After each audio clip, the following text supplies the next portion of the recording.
যথেষ্ট। হাদিসে যা কিছু আছে এটা আমাদের কোনো প্রয়োজন নেই, কিন্তু ধর্মীয় অনুশাসনগুলি মেনে চলার ক্ষেত্রে, ধর্মীয় বিধিবিধান পালন করার ক্ষেত্রে হাদিস ছাড়া কি ইসলাম পরিপূর্ণ? হাদিস ছাড়া কি ইসলাম জানা এরপরে মানা কি সম্ভব? এ ব্যাপারে এক নাতিদীর্ঘ তথ্যবহুল আলোচনা উপস্থাপনের চেষ্টা করব ইনশাআল্লাহ। রাসূল সাল্লাল্লাহু আলাইহি ওয়াসাল্লাম বিদায় হজের ভাষণে প্রায় লক্ষাধিক সাহাবীকে লক্ষ্য করে বলেছিলেন, তারাকতু ফিকুম আমরাইন লান তাজিল্লু মা তামাসসাকতুম বিহিমা কিতাবিল্লাহি ওয়া সুন্নাতে নাবিয়্যিহি। আমি তোমাদের মাঝ থেকে চলে যাব, দুটি জিনিস রেখে যাচ্ছি, ছেড়ে যাচ্ছি তোমাদের নিকটে। যারা এই দুটি জিনিসকে আঁকড়ে ধরবে তারা কখনোই লাঞ্ছিত হবে না, বঞ্চিত হবে না, পদভ্রষ্ট হবে না।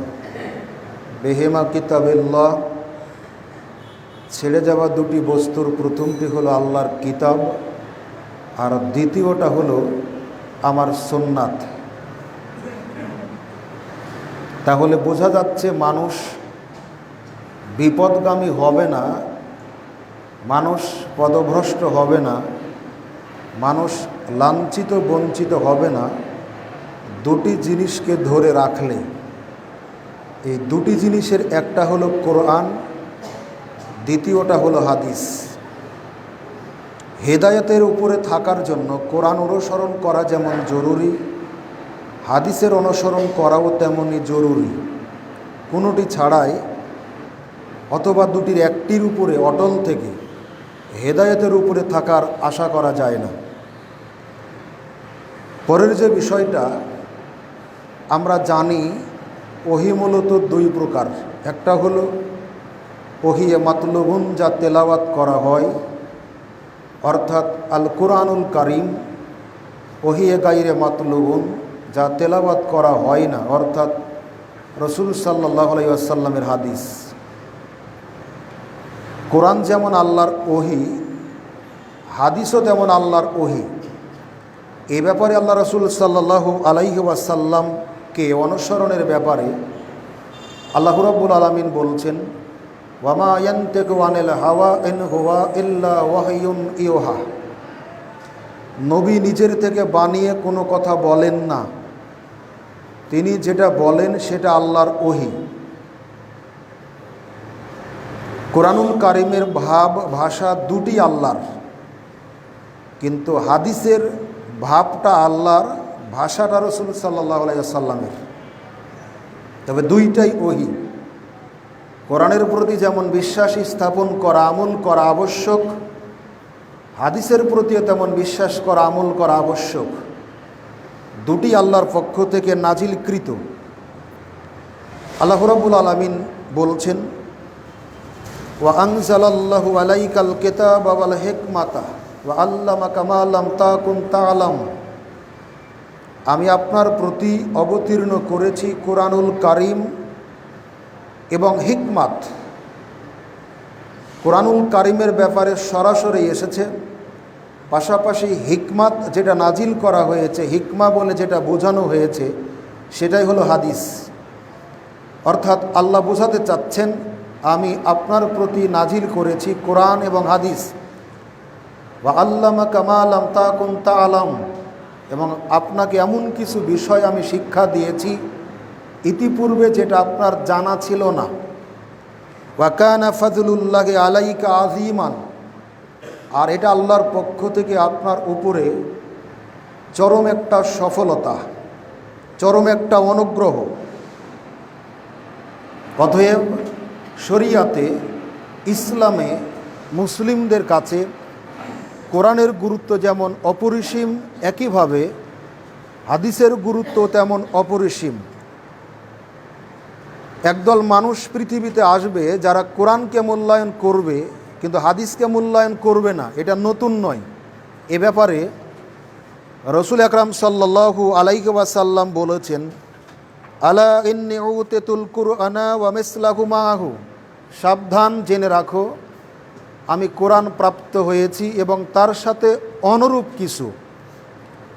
অনুরূপ কিছু বলতে যেটা বোঝানো হয়েছে সেটাই হলো হাদিস।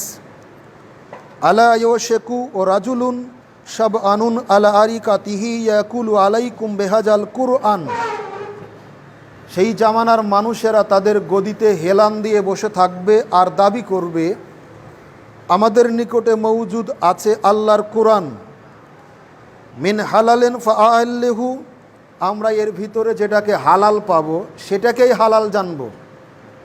হাদিসের ভিতরে যেটা হালাল আছে এটাকে আমরা হালাল হিসেবে মানব না। ওয়ামা ওয়াজাত্তুম ফীহি মিন হারামিন ফাহাররামুহু, আর এর ভিতরে যা হারাম আছে এটাকে আমরা হারাম জানব। ওয়া ইন্নামা হাররামা রাসূলুল্লাহ সাল্লাল্লাহু আলাইহি ওয়াসাল্লাম কামা হাররামা আল্লাহু, তবে সাবধান জেনে রাখবে আল্লাহ যেভাবে হারাম করেছেন আর রসুল সাল্লাল্লাহু আলাইহি ওয়াসাল্লাম যেটা হারাম করেছেন, এই হারাম করাটা আল্লাহর হারাম করার মতোই। মানে রসুল সাল্লাল্লাহু আলাইহি ওয়াসাল্লাম যে বিষয়টাকে হারাম করেছেন এই হারাম করাটা আল্লাহর হারাম করার মতোই। অতএব কোরআনে যেটা পাবে হারাম হিসেবে, কোরআনে যেটা পাবে হালাল হিসেবে, এটাতেই হারাম এবং হালালের দিক দিয়ে সীমাবদ্ধ নয়, বরং হাদিসের ভিতরে যেরকম হালাল হারাম তুলে ধরা হয়েছে একইভাবে কোরআনেও তুলে ধরা হয়েছে। দুইটির প্রতি বিশ্বাস স্থাপন করা মুসলিম জীবনের জন্য অপরিহার্য। এর পরের বিষয় হলো হাদিস হলো কোরআনুল কারিমের ব্যাখ্যা। কোরআনুল কারিমের যত বিষয় তুলে ধরা হয়েছে, বর্ণনা করা হয়েছে, উল্লেখ করা হয়েছে, প্রত্যেকটা বিষয়ের পূর্ণাঙ্গ ব্যাখ্যা দেওয়া হয়েছে হাদিসের ভিতরে। আল্লাহ রাব্বুল আলামিন বলেন, ওয়া আনজালনা ইলাইকা যিকরা লিতুবাইয়িনা লিন-নাসি মা নুযিলা ইলাইহিম ওয়া লাআল্লাহুম ইয়াতাফাক্কারুন, আমরা আপনার নিকটে জিকির অর্থাৎ কোরআন নাজিল করেছি যাতে আপনি লোকদের উদ্দেশ্যে নাজিলকৃত বিষয়গুলি তাদের নিকটে ব্যাখ্যা করে দেন এবং যাতে তারা চিন্তা গবেষণা করতে পারে। বিশেষ করে এর আগে আলোচনা করা হয়েছে কোরআনুল কারিমে সলাত আদায়ের কথা বলা হয়েছে যে তোমরা সলাত আদায় করো, রুকুকারীদের সাথে রুকু করো, জাকাত দাও। কিন্তু কোরআনুল কারিমের ভিতরে কোনো জায়গাতে বলা হয়নি যে দুই সেজদাতে এক রাকাত হয়, তাশাহুদ কখন পড়তে হবে, সালাম কখন ফিরাতে হবে, দোয়ায়ে মাসুরা কখন পড়তে হবে, কি পরিমাণ সম্পদ থাকলে জাকাত দেওয়া লাগবে, এ ব্যাপারে কিন্তু কোরআন চুপ থেকেছে। এমনি করে আর অনেক শরিয়াতের বিধিবিধানের কথা কোরআন মাজিদে বলা হলেও বিস্তারিত ব্যাখ্যা, বিস্তারিত পদ্ধতি, বিস্তারিত নিয়ম রসুল করিম সাল্লাল্লাহু আলাইহি ওয়াসাল্লামের জীবনের ভিতর নিহিত অন্য কোথাও নয়। এজন্য হাদিস হলো কোরআনুল কারিমের ব্যাখ্যা স্বরূপ। পরের বিষয়, কেউ যদি দাবি করে আমি মুমিন, আমি মুসলিম, তাহলে যতগুলি বিষয়ের প্রতি ঈমান আনা, বিশ্বাস করা জরুরি, তার মধ্যে গুরুত্বপূর্ণ একটা বিষয় হলো হাদিসের প্রতি বিশ্বাস করা। হাদিসের প্রতি বিশ্বাস করে কেউ মুমিন হতে পারে না। শুধু কোরআনের উপর বিশ্বাস করে কেউ মুমিন হতে পারে না, ঠিক একইভাবে কেউ হাদিসের উপর বিশ্বাস করে মুমিন হতে পারে না। মুমিন হওয়ার জন্য কোরআনের উপর বিশ্বাস করা যেমন জরুরি, হাদিসের প্রতি বিশ্বাস করাও তেমন জরুরি। আল্লাহ রাব্বুল আলামিন বলছেন, ফালা ওয়া রাব্বুকা লা ইউমিনুনা হাত্তা ইউহাক্কিমুকা ফিমা শাজারা বাইনাহুম সুম্মা লা ইয়াজিদু ফি আনফুসিহিম হারাদাম মিম্মা কাযাইতা ওয়া ইউসাল্লিমু তাসলিমা। আপনার প্রতিপালকের শপথ, তারা কখনোই মুমিন হতে পারবে না যতক্ষণ না তারা তাদের বিবাদীয় বিষয়সমূহে আপনাকেই একমাত্র সমাধানকারী হিসেবে গ্রহণ না করবে। ফায়সালাকারী হিসেবে নবীকে যদি গ্রহণ না করি, সমাধানকারী হিসেবে যদি আমরা গ্রহণ না করি, ফায়সালাকারী হিসেবে যদি গ্রহণ না করি, তাহলে আমরা কেউ মুমিন হতে পারবো না। যেহেতু রাসূলুল্লাহ সাল্লাল্লাহু আলাইহি ওয়াসাল্লাম হাদিসের ভিত্তিতে, ওহির ভিত্তিতে বিচার ফায়সালা করে থাকেন, অতএব কোরআনের প্রতি যেমন বিশ্বাস করলে মুমিন হওয়া যায়, একইভাবে হাদিসের উপর বিশ্বাস করা সাপেক্ষেই মুমিন হতে পারে, বিকল্প পদ্ধতিতে নয়। অতঃপর আপনার দেওয়া ফায়সালা সম্পর্কে তাদের মনে কোনোরূপ দ্বিধা সংকোচ পোষণ না করবে এবং অবনত চিত্তে তা গ্রহণ না করবে। রসুল সাল্লাল্লাহু আলাইহি সাল্লাম যেটা ফায়সালা দিবেন, এই ফায়সালার ব্যাপারে কোনো সন্দেহ না করে, কোনো যুক্তি দাঁড় না করে, কোনো দ্বিধা বিভক্তি না করে, হিংসা বিদ্বেষ না করে অবনত চিত্তে মেনে নেওয়াই হলো মুমিনের বৈশিষ্ট্য। এজন্য মুসলিম জীবনে হাদিসের অনুসরণ, পঠন পাঠন অত্যন্ত জরুরি। পরের বিষয়, হাদিস মেনে নেওয়া উম্মতের উপরে অপরিহার্য, এক কথায় ফরজ। আল্লাহ রাব্বুল আলামিন হাদিসকে অনুসরণের ব্যাপারে, নবীকে অনুসরণের ব্যাপারে বলছেন, ওয়ামা আতাকুমুর রাসূলু ফাখুযুহু ওয়ামা নাহাকুম আনহু ফান্তাহু। তোমাদের রসুল তোমাদেরকে যা কিছু দেন, যা কিছু প্রদান করেন, এটাকে তোমরা গ্রহণ করো, আঁকড়ে ধরো, আমল করো। আর যেটা থেকে তিনি তোমাদেরকে নিষেধ করেন, বারণ করেন, সেটা থেকে তোমরা দূরে থাকো। রসুল সাল্লাল্লাহু আলাইহি সাল্লাম আদেশ করেছেন হাদিসের মাধ্যমে, নিষেধও করেছেন হাদিসের মাধ্যমে, আর আল্লাহ আদেশ করেছেন কোরআনের মাধ্যমে, নিষেধও করেছেন কোরআনের মাধ্যমে। আল্লাহর আদেশ নিষেধ করা মাধ্যম কোরআন, রসুলের আদেশ। অতএব আপনাকে আমাকে শরীয়ত মানার ক্ষেত্রে কোরআনের অনুসরণ যেমন জরুরি, হাদিসের অনুসরণও তেমন জরুরি। হাদিসের অনুসরণ যদি আমরা না করি, রসুলের অনুসরণ যদি আমরা না করি, তাহলে আল্লাহ আমাদের উপরে সন্তুষ্ট হবেন না। আল্লাহকে সন্তুষ্ট করার, আল্লাহকে রাজি করার, আল্লাহকে খুশি করার, আল্লাহর দয়া পাওয়ার, আল্লাহর রহমত পাওয়ার একটা মাধ্যম হল, তারা যদি আমার ভালোবাসা পেতে চায়, অনুগ্রহ পেতে চায়, নৈকট্য লাভ করতে চায়, আমার রহমত পেতে চায়, আমার দয়া পেতে চায়, ফাত্তাবিউনি, তাহলে তারা যেন আমার অনুসরণ করে। রসুলের অনুসরণের মাধ্যমে আল্লাহর ভালোবাসা নিহিত। পরের অংশে বলছেন, যদি কেউ রসুলকে ভালোবাসে, শর্ত রসুলকে ভালোবাসলে, আনুগত্য করলে, ইউহিব্বুকুমুল্লাহ, আল্লাহও তোমাদেরকে ভালোবাসবেন। রাসূলের আনুগত্যের মাধ্যমে, রসুলের অনুসরণের মধ্যে আল্লাহর ভালোবাসা নিহিত। এজন্য তিনি বলছেন, যদি তোমরা আল্লাহর নৈকট্য লাভ করতে চাও, তাহলে রাসূলের অনুসরণ করো। রসুলকে যারা অনুসরণ করবে, আল্লাহ সুবহানাহু ওয়া তাআলা তাদেরকে ভালোবাসবেন।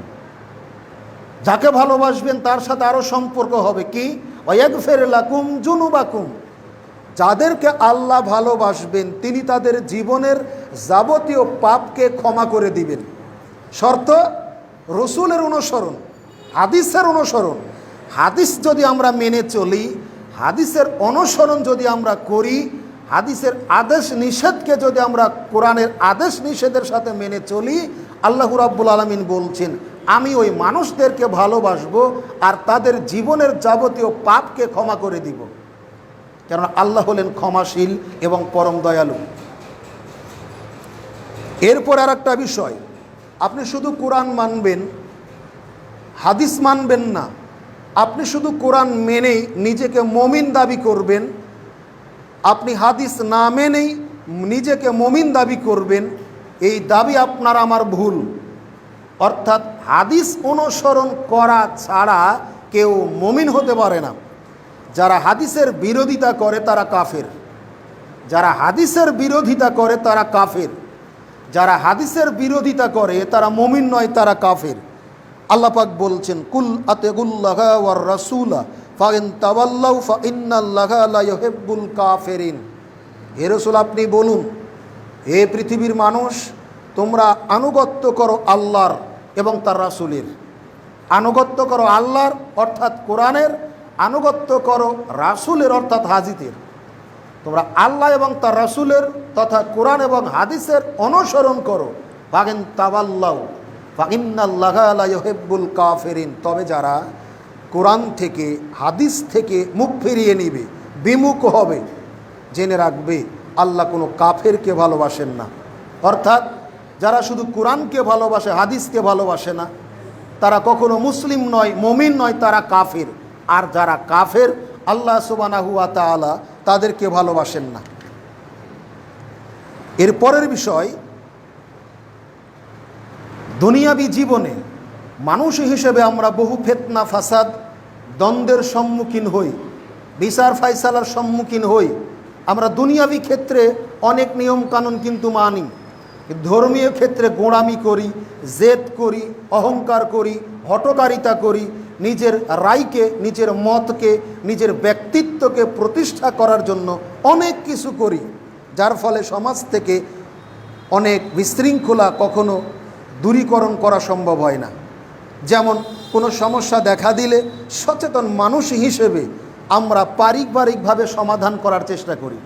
পারিবারিকভাবে ব্যর্থ হলে আমরা স্থানীয় মেম্বারের শরণাপন্ন হই, সে যখন ব্যর্থ হয় আরেকটু উপরে চেয়ারম্যানের শরণাপন্ন হই, চেয়ারম্যান ব্যর্থ হলে এমপির কাছে, এমপি ব্যর্থ হলে মন্ত্রীর কাছে। এভাবে প্রশাসনিকভাবে আমরা থানা, কোর্ট কাচারি, বিভিন্ন হাইকোর্ট, সুপ্রিম কোর্ট পর্যন্ত গড়াই।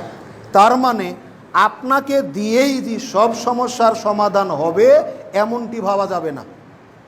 আপনাকে দিয়ে, আমাকে দিয়ে সব সমস্যার সমাধান নাও হতে পারে। এজন্য আল্লাহ রাব্বুল আলামিন বলছেন, ফাইন তানাযাতুম ফি শাইইন ফারুদ্দুহু ইলাল্লাহি ওয়ার রাসূলি ইন কুনতুম তুমিনুনা বিল্লাহি ওয়াল ইয়াউমিল আখির যালিকা খায়রা ওয়া আহসানু তাওয়িলা।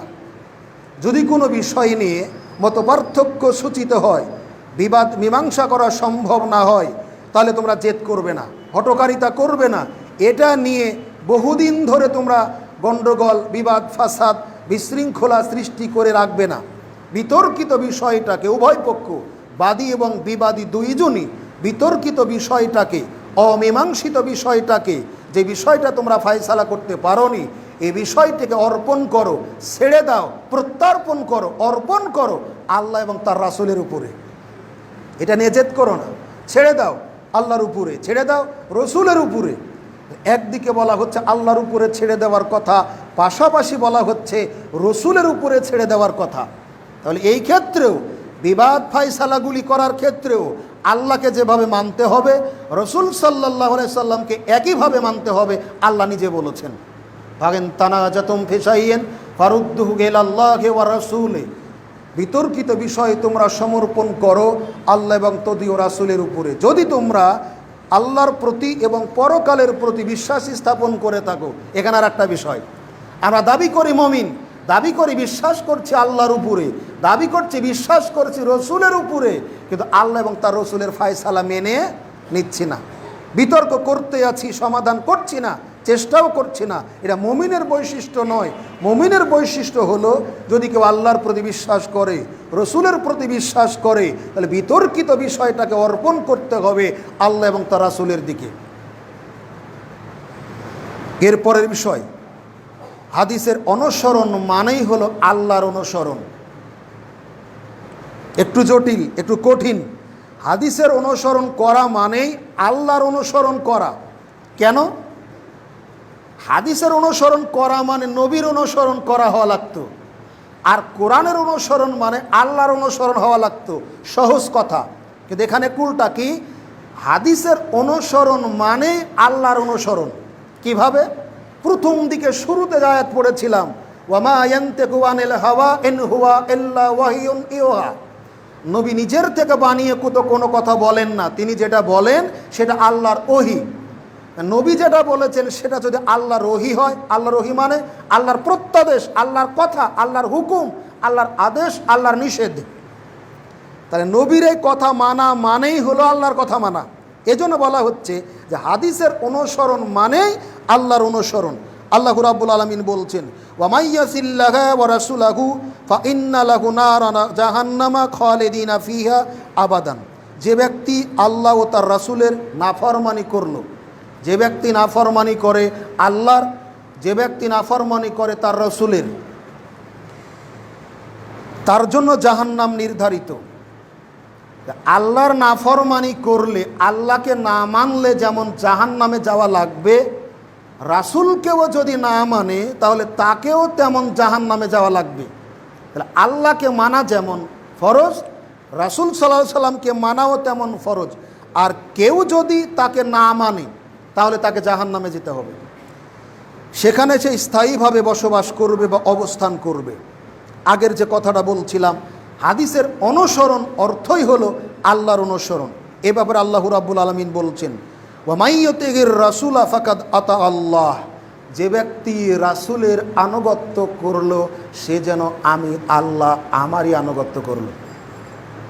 যে ব্যক্তি রাসূল সাল্লাল্লাহু আলাইহি সাল্লামের আনুগত্য করলো সে যেন মূলত আমারই আনুগত্য করলো।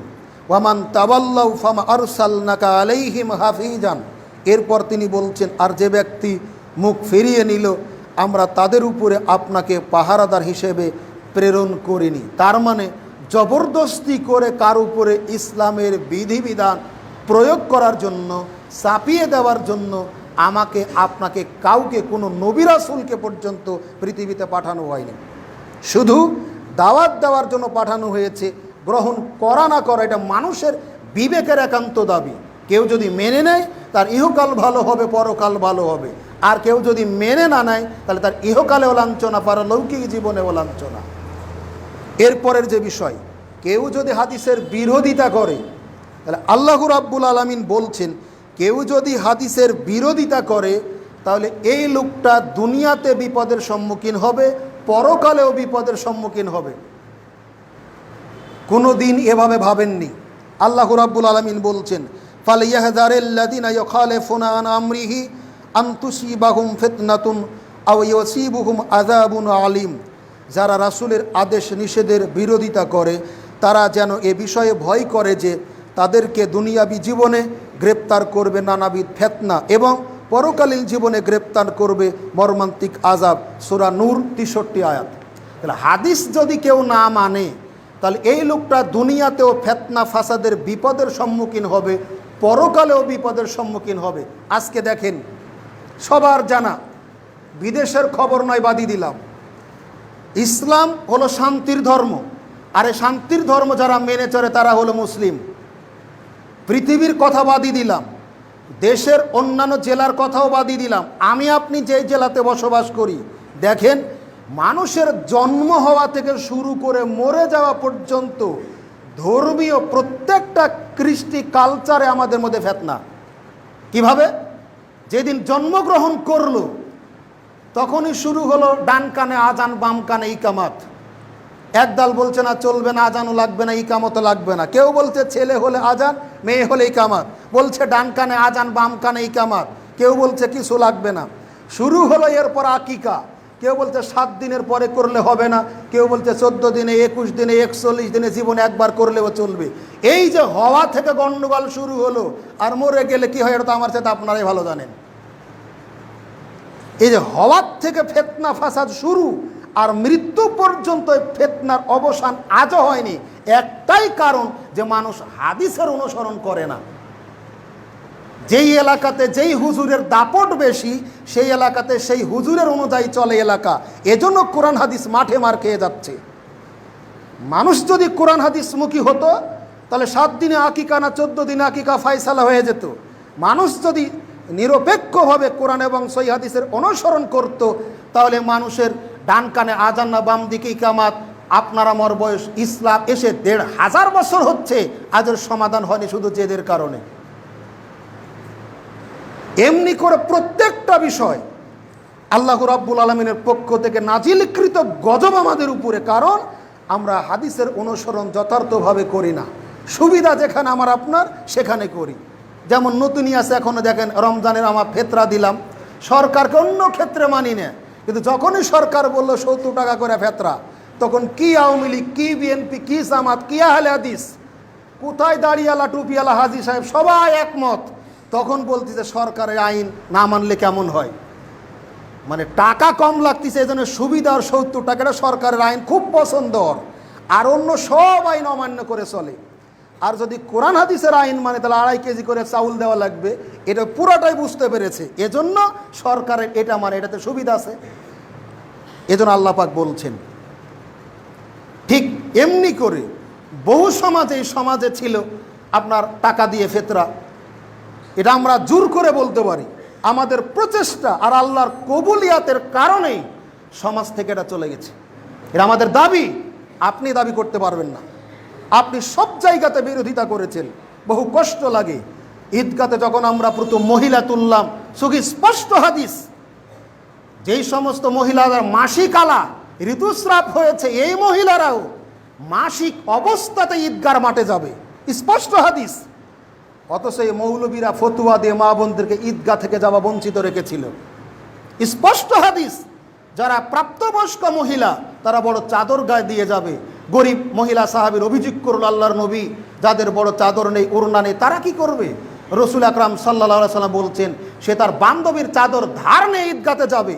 এই স্পষ্ট হাদিসগুলি থাকার পরেও মা বোনদেরকে আপনারা ঈদগাতে নিয়ে যাননি। যখন আমরা ফতোয়া দিয়েছি, এমন কুরসিপূর্ণ কথা আপনারা বলেছেন, এত খারাপ ভাষা আপনারা প্রয়োগ করেছেন যেটা কোনো মানুষ প্রয়োগ করতে পারে না। এমনভাবে বলেছে যে গরু ছাগল গরম হলে যেমন ষাঁড়ের কাছে নিয়ে যায়, ওরা বউ বেটিকে ওইভাবে নিয়ে যাচ্ছে ঈদগাতে। আমরা বদদোয়া করিনি, দোয়া করেছি তাদের জন্য, তাদের দোয়া কবুলের একটা ফসল। আজকে ঈদগাহ আমাদের বউ, আমাদের মা যাওয়ার আগে তাদের বউ বেটি গিয়ে ভরে যায়, আলহামদুলিল্লাহ। এরকম জীবনের প্রত্যেকটা ক্ষেত্রে কোরআন এবং সহিহ হাদিসের অনুসরণ করুন, পৃথিবীতে শান্তি নেমে আসতে বাধ্য, আল্লাহ দিবেন ইনশাআল্লাহ। কিন্তু আমরা বিরোধিতা করে না মেনে কখনো পৃথিবীতে শান্তি আসতে পারে না। চলুন পরের অংশে আগায়।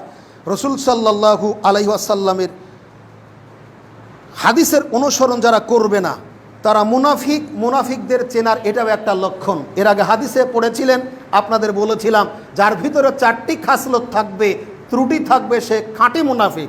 1 নম্বর হলো কথা বললে মিথ্যা বলবে, 2 নম্বর ওয়াদা করলে ভঙ্গ করবে, 3 নম্বর হলো আমানত রাখলে খেয়ানত করবে, 4 নম্বর হলো ঝগড়া লাগলে অশ্লীল বলবে। এবার আল্লাহ বলছেন 5ম নম্বর বৈশিষ্ট্য, আর একটা বৈশিষ্ট্য আছে কি? তিনি বলছেন, ওয়া ইযা কিলা লাহুম তাআলাউ ইলা মা আনজালাল্লাহু ওয়া ইলার রাসূলি রাআইতাল মুনাফিকিনা ইয়াসুদ্দুনা আনকা সুদুদান। যখন তাদেরকে বলা হয় আসো এমন একটা কালেমার দিকে যেটা আল্লাহ নাজিল করেছেন, এটাতে কারো দ্বিমত করার কথা না। আল্লাহ কি নাজিল করেছেন? কোরআন এবং হাদিস। আসো তোমরা কোরআনের দিকে, আসো তোমরা হাদিসের দিকে। কোরআন হাদিস, আওয়ামী লীগ, বিএনপি, জামাত, জাতীয়, জাসদ, বাসদ, কমিউনিস্ট, আহলে হাদিস, হানাফি, শাফি, মালিকি, হাম্বলি, চিশতি, আটরশি, সাতরশি, সবার জন্য সমান। শুধু মুসলিমদের জন্যই না, পৃথিবীতে যত জাতি উপজাতি আছে, মানুষ আছে, জিন আছে, সবার জন্য কল্যাণকর, সবার জন্য মঙ্গলকর। এই জন্য আল্লাহ বলছেন, যখন তাদেরকে বলা হয় এসো, আল্লাহ তার রাসূলের উপরে যেটা নাজিল করেছেন তার উপরে, রাআইতাল মুনাফিকিনা ইয়াসুদ্দুনা আনকা সুদুদান, তখন তুমি দেখবে হে রাসূল, যারা মুনাফিক তাদের চরিত্র হলো ওরা তো ওর দিকে যাবেই না, মানুষদেরকেও বাধা দিবে, তোমরা ওই দিকে যেও না। চরিত্র মুনাফিকদের কি তা সেটা মানুষদেরকে কোরআন হাদিসের পথে যাওয়ার দিক থেকে বাধা দেওয়া। সূরা নিসা 61 নম্বর আয়াত। এজন্য কোরআনের অনুসরণ যেমন জরুরি, হাদিসের অনুসরণ করাও তেমনি জরুরি। সম্মানিত উপস্থিতি, রসুল সাল্লাল্লাহু আলাইহি ওয়াসাল্লাম এর হাদিসের উপরে বিশ্বাস রাখা না রাখা মুমিন এবং কাফেরের মধ্যে মৌলিক একটা পার্থক্য। কেউ যদি রসুলের হাদিসের উপরে বিশ্বাস করে তাহলে সে মুমিন, আর কেউ যদি রসুলের হাদিসের উপরে বিশ্বাস না করে তাহলে সে হলো কাফের। এ ব্যাপারে রাসূলুল্লাহ সাল্লাল্লাহু আলাইহি ওয়াসাল্লাম বলছেন, ফামান আতা মুহাম্মাদান ফাকাদ আতা আল্লাহ, যে ব্যক্তি মুহাম্মদ সাল্লাল্লাহু আলাইহি ওয়াসাল্লামের আনুগত্য করলো, তাকে মেনে চললো, সে যেন আল্লাহরই আনুগত্য করলো। ওয়ামান আসা মুহাম্মাদান ফাকাদ আসা আল্লাহ, যে ব্যক্তি মুহাম্মাদের বিরোধিতা করলো, নাফরমানি করলো, সে যেন মূলত আল্লাহরই নাফরমানি করলো। ওয়া মুহাম্মাদুন ফারকুন বাইনান নাসি, আর মুহাম্মদ সাল্লাল্লাহু আলাইহি ওয়াসাল্লাম হলেন মানুষের মধ্যে পার্থক্য নির্ণয়কারী। মুহাম্মাদই পার্থক্য নির্ণয় করবে। মুহাম্মদ একবারে মানদণ্ড, মাপ করার একটা যন্ত্র। যে তাকে মানবে সে হলো মুমিন, যে তাকে মানবে না সে হলো কাফের। দুধের ভিতরে আঙ্গুল দিলে মাপ করে যে আপনার আঙ্গুল, দুধের ভিতর কোনটা বেশি গাঢ়, কোনটা পাতলা বেশি আঙ্গুল বলে দেয়। আঙ্গুল যেমন দুধ ভালো মন্দ পার্থক্য করার মানদণ্ড যন্ত্র হিসেবে ব্যবহার করেন, ঠিক মোহাম্মদ সাল্লাল্লাহু আলাইহি সাল্লাম কে কাফের আর কে মুমিন এটা পার্থক্য করার মানদণ্ড হলেন তিনি। তাকে যারা মানবে তারা হলো মুমিন, আর তাকে যারা মানবে না তারা হলো কাফের। এরপরের অংশ, হাদিস অমান্য যারা করবে তাদেরকে জাহান্নামে যেতে হবে। কোরআন শুধু মানবেন, হাদিস মানবে না, জান্নাতে যেতে পারবেন না। রাসূল সাল্লাল্লাহু আলাইহি সাল্লাম বলছেন, কুল্লু উম্মতি ইয়াদখুলুনাল জান্নাতা ইল্লা মান আবা, আমার প্রতিটি উম্মাত জান্নাতে যাবে, ইল্লা মান আবা, তবে যারা আবা অসম্মত এরা ছাড়া এরা জান্নাতে যাবে না। কিলা ওয়া মান আবা, জিজ্ঞাসা করা হলো আল্লাহ রাসূল আবা কারা? জান্নাতে যেতে চাইবে না এমন মানুষ পৃথিবীতে নাই। এখনো যদি বলা হয় জান্নাতে কে কে যাবেন হাত তোলেন, যারা শুধু শুক্রবারে নামাজ পড়েন তারাও হাত তুলবেন, যারা 5 ওয়াক্ত পড়েন তারাও হাত তুলবেন। আরে মুসলিমরা তো তুলবে, জান্নাত এমন একটা রহমত বরকত নিয়ামতে ভরা, অমুসলিমরাও হাত তুলবে, কেউ জান্নাত থেকে নিরাশ হতে চাইবে না। কিন্তু রাসূল সাল্লাল্লাহু আলাইহি সাল্লাম বলছেন, কুল্লু উম্মতি ইয়াদখুলুনাল জান্নাতা, আমার প্রত্যেকটা উম্মাত জান্নাতে যাবে। তার জান্নাতে যাওয়ার জন্য শর্ত হলো তার উম্মত হওয়া লাগবে। ইল্লা মান আবা, তবে যারা আবা তারা ছাড়া।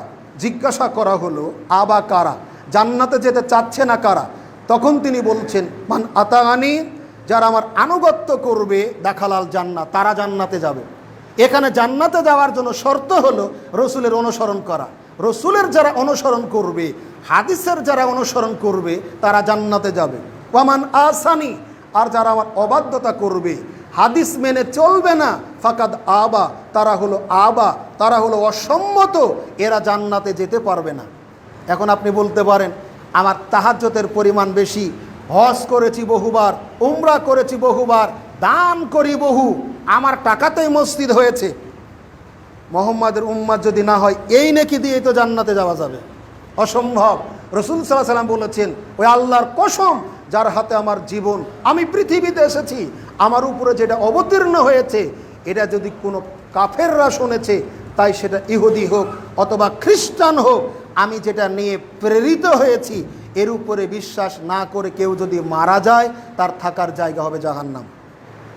লম্বা চড়া একটা হাদিসের অংশ বিশেষ, 3 জন সাহাবীর ঘটনা মনে থাকার কথা। এই হাদিসের শেষের দিকে তিনি একটা ছোট্ট বাক্য বলেছিলেন, ফামান রাগিবা আন সুন্নতি ফালাইসা মিন্নি, যে ব্যক্তি আমার সুন্নাতের প্রতি অবজ্ঞা করবে, অবহেলা করবে, নাফরমানি করবে, সে আমার উম্মত নয়। আর উম্মত না হয়ে জান্নাতে যাওয়া কোশ্চিন কালেও সম্ভব নয়। সম্মানিত উপস্থিতি, চলুন এরপরের যে বিষয়, হাদিসের দাম আরও কেন বেশি, এর কিছু কারণ গুরুত্বপূর্ণ। সেটা হলো হালাল আর হারামের বিধান প্রণয়নের ক্ষেত্রে হাদিসের জায়গা কোরআনের মতো, কিছু কিছু ক্ষেত্রে তার চাইতেও বেশি। কেমন? কোরআনুল কারিমে শিয়ালের গুস্ত খাওয়া হারাম, এটা কোরআনের কোনো জায়গায় লেখা নাই। বাঘের গুস্ত খাওয়া হারাম, এটা কোরআনের কোনো জায়গায় লেখা নাই। হিংস্র নখওয়ালা এবং দাঁতওয়ালা জন্তুর গুস্ত খাওয়া হারাম, এটা হাদিসের মধ্যে শুধু লেখা আছে। এখন যদি আপনি হাদিস না মানেন এখানে কি করবেন?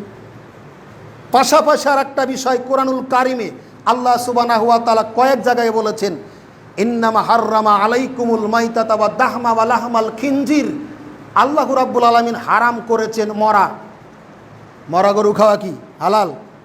ছাগল খাওয়া, হাঁস মুরগি মরে গেলে খান, কেন খান না?